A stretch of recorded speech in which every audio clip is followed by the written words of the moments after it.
Donc c'est le matin, je suis dans mon lit, tout d'un coup l'interphone sonne, donc je me lève et c'est donc la tierce personne qui vient s'occuper de moi.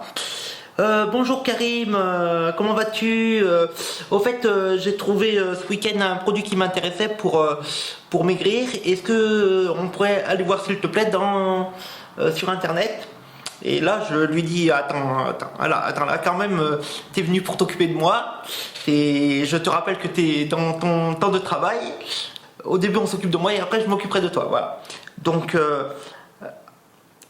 elle commence à m'habiller. Après, on passe au débarbouillage et au radage. Et après, arrive le petit-déj. Et une fois que j'ai fini de petit déjeuner, je lui dis bon voilà, maintenant il reste encore un quart d'heure et je peux m'occuper de toi. Donc on se met devant l'ordinateur et là bon, on fait sa recherche. Donc après, une fois que tout ça est fini, donc elle part, elle me dit bon au revoir Karim, à demain ou à la semaine prochaine. Donc c'est là que mon temps libre imaginaire commence. Donc dans le temps libre, ce qui me plaît, c'est que c'est là où on peut tout faire et ne rien faire. Voilà. C'est ça que j'aime. C'est pas comme au foyer où on faisait plein d'activités, où on était submergé par les activités. Toute la semaine, hein, du lundi au vendredi. Donc on faisait de l'activité jeu à l'activité cuisine, à l'activité équitation, voire même puzzle, piscine, enfin voilà, plein d'activités. Et des fois, bon, ce qui m'embêtait un peu, c'est que les éducateurs, ils nous disaient bon voilà, il faut que vous vous occupez, sinon vous allez vous ennuyer. Et c'est là où je me disais que des fois l'ennui c'est intéressant parce que ça permet de se recentrer. Pour moi, l'ennui, c'est une forme, c'est la définition du temps libre. Et dans ce temps libre, il faut pas en avoir peur parce que c'est là où on peut faire plein de choses.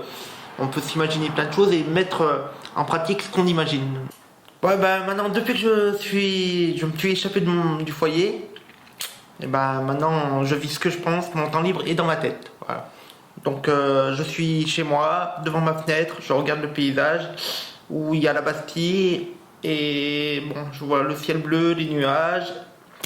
Et là, je m'imagine dans un avion où on entend le moteur et là j'ouvre la porte de l'avion et tout d'un coup je suis submergé par l'air qui arrive tout de suite et du coup là bon, j'ai mon parachute sur le dos et je m'apprête à sauter. Avant de sauter, j'ai quand même le trac. C'est comme si j'étais à deux doigts de tomber dans les pommes. Donc là, la porte de l'avion est ouverte et là, je saute. Le vent vient claquer mes joues et je sens comme des petites aiguilles me piquer le visage. Et au fur et à mesure que je descends, donc tellement le vent est fort, je ne peux pas tourner la tête. C'est comme si j'avais la tête dans une civière et en même temps j'ai cette sensation forte dans le ventre. C'est comme si on m'enfournait de la braise chaude dans l'estomac et là mon ventre se met à gargouiller pour m'annoncer l'heure du repas. Voilà. Et c'est là où je me rends compte voilà, c'est l'heure d'aller au Mosaïque Café. Donc voilà, il est midi, je vais au Mosaïque Café. Et là, ce qui me fait plaisir, c'est que je rencontre Françoise et qui se met à me parler des problèmes du quartier. Du coup, après, je décide de rester pour jouer, pour discuter avec les gens. Voilà. Je sors du Mosaïque Café. Arrive le soir, j'ai mon ami qui toque à la porte. Puis donc, on passe bien une heure ensemble. C'était sympa. Voilà. Et après arrive où il me dit bon bah Karim, je vais aller me coucher parce que voilà, il se fait tard et je suis fatigué, demain il faut que je bosse. Donc voilà, là j'ai mon ami qui est parti et je me retrouve tout seul chez moi. Donc là j'éteins tout, l'ordinateur, la lumière du salon, la lumière de la cuisine et je me retrouve en face de ma fenêtre dans mon salon. Et tout à coup dans l'obscurité,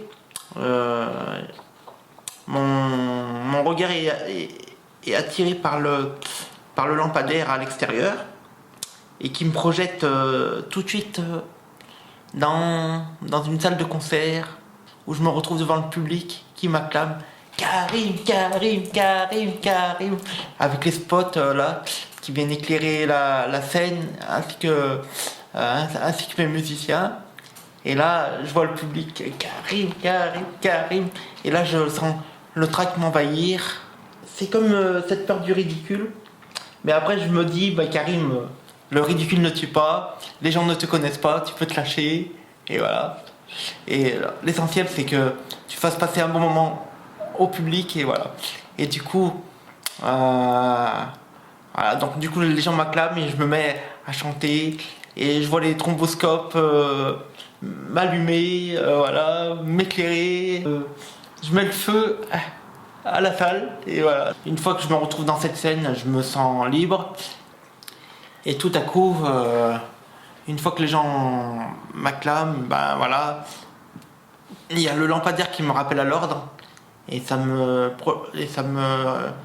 remémore ce que me disaient les éducateurs lorsque j'étais au foyer en me disant Karim, toi t'es trop dans le rêve, reviens à la réalité.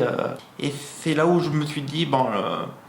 On vit dans un monde où les gens sont uniformes, où il faut correspondre à un moule, et que c'est justement ce moule qui nous empêche de nous exprimer, d'être expansif. Être trop réaliste, c'est ne plus exister. Voilà.